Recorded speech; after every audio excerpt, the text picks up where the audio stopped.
Welcome there everyone to my YouTube channel. I am Wahid.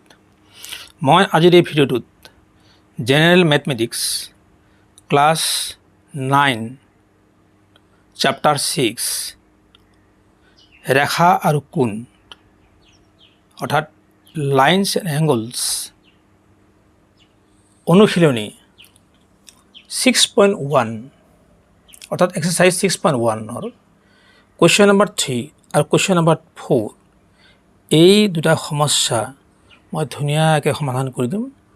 তোমালোকে অতি মনোযোগেৰে চাবা আৰু শুনিবা, নিশ্চয় ক্লিয়াৰ হ'বই।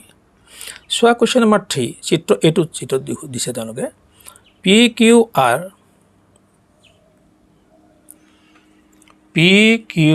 আৰ এই কোণটো আৰু পি আৰ কিউ এই কোণটো এইটো অন্তঃকোণ দুটা সমান বুলি তেওঁলোকে দি দিছে।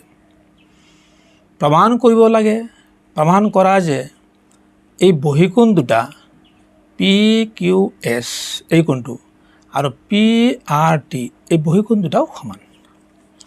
নিশ্চয় তোমালোকৰ ক্লিয়াৰ হ'ব, মই ধুনীয়াকৈ বুজাই দিছোঁ, চাবা তোমালোকে।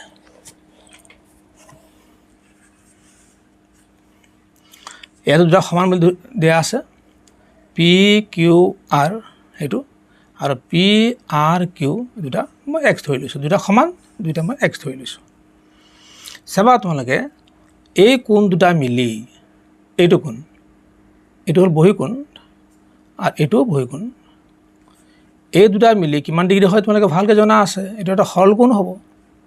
গতিকে এই দুটা কোণ মিলি 180 ডিগ্ৰী হয়। পি কিউ এছ আৰু পি কিউ আৰ 180 ডিগ্ৰী হয়, ধুনীয়াকৈ জনা আছে তোমালোকৰ। আৰু ইফালেও চাবা পি আৰ কিউ এইটো চাবা P R T plus P R Q এইটো 180 ডিগ্ৰী অন্তঃকোণ আৰু বহিকোণ। ইয়াৰ অন্তঃকোণ বহিকোণ দুইটা কি আছে 180 তো বুজা গ'ল।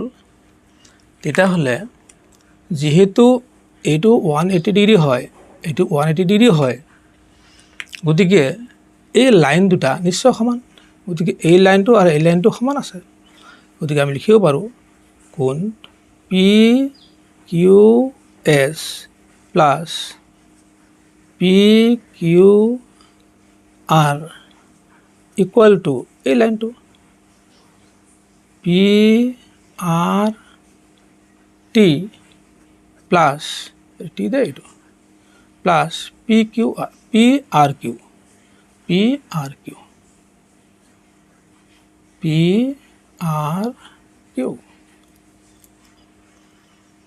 এতিয়া চাবা তোমালোকে ইয়াতে এইটো পি কিউ আৰ এইটো মই এনেকৈ লিখিম পি কিউ এছ এইটো বহিকোণটো, আৰু মই ইয়াত কি লিখিম, যিহেতু এইটো এক্স ধৰা হৈছে আমি এইটো এক্স ধৰিছোঁ, গতিকে আমি ইয়াত পি আৰ টি লিখিলোঁ, আৰু এইটো হ'ব কি এক্স। গতিকে দুয়োফালে এক্স আমি এইটো কাটি দিব পাৰোঁ। আমাৰ থাকিল কি P Q S equal to P R T. ধুনীয়া। গতিকে এই বহিকোণ দুটা কি হ'ল, সমান হৈ গ'ল। এইটো প্ৰমাণ কৰা হ'ল, প্ৰমাণিত হ'ল।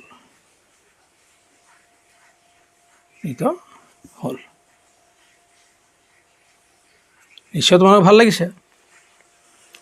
পিছৰটো চাবা তোমালোকে question number 4, very interesting question এইটো। কুৱেশ্যন নম্বৰ 4 চাবা, চিত্ৰ এইটো চিত্ৰ চাবা 6.16 এইটো চিত্ৰ এক্স প্লাছ ৱাই চাবা দেই।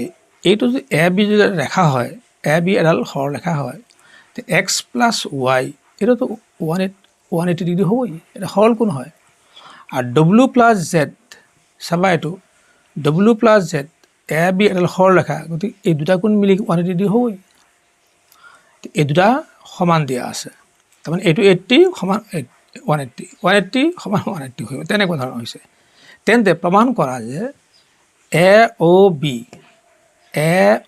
বি এডাল সৰলৰেখা। নিশ্চয় তোমালোকৰ ক্লিয়াৰ হ'বই এইটো। চ' ইজি কুৱেশ্যন কিন্তু ইম্পৰ্টেণ্ট কুৱেশ্যন। চাবা এই দুটা সমান আমাক দিয়া আছে, ধুনীয়াকৈ দিয়া আছে, এইটো দুটা সমান। গতিকে ইয়াৰ পৰা আমি যিহেতু এইটো এই চাৰিটা মিলি এক্স ৱাই ডব্লিউ জেড এই চাৰিটা কোণ মিলি 360 হয়। এইটো তোমাক ভালকৈ জানা, চাৰিটা মিলি। ইয়াৰে চাবা ডব্লিউ প্লাছ জেড মানে কি এক্স প্লাছ ৱাই। গতিকে আমি ইয়াৰ পিছতো কি লিখিব পাৰিম এক্স প্লাছ ৱাই লিখিলোঁ, কিন্তু ডব্লিউ প্লাছ জেডৰ ঠাইত আমি এক্স প্লাছ ৱাই লিখি দিম, x plus Y equal to 360 degree. ধুনীয়াকৈ জানা তোমালোকে এইটো। ইয়াতে এক্স কেইটা হ'ল, দুটা এক্স থাকিল আৰু দুটা ৱাই আমি পালোঁ। ইয়াত চাবা 360 ডিগ্ৰী। ইয়াত চাবা আমি দুইটো কমন লৈছোঁ, x plus Y equal to কিমান হয় 360 ডিগ্ৰী হ'ব। গতিকে আমি কি কৰিম এতিয়া, এই টুটো ইয়াৰ লগত কি আছে পূৰ্ণ হৈ আছে। গতিকে আমি এইটো সোঁফাল লৈ গ'লে আমাৰ কি হ'ব হৰণ হ'ব, 360 ডিগ্ৰী বাই 2 কিমান হ'ব 180 ডিগ্ৰী হৈ গ'ল আমাৰ। 360 2ৰে হৰণ কৰিলে 180 হয়। গতিকে এক্স প্লাছ ৱাই 180 হ'ব। তো 180 হ'লে কি হ'ব, এটা সৰল কোণ হয়। এটা সৰল কোণ কেতিয়া সৃষ্টি হ'ব, এডাল সৰলৰেখাৰ পৰা এটা সৰল কোণ হয়।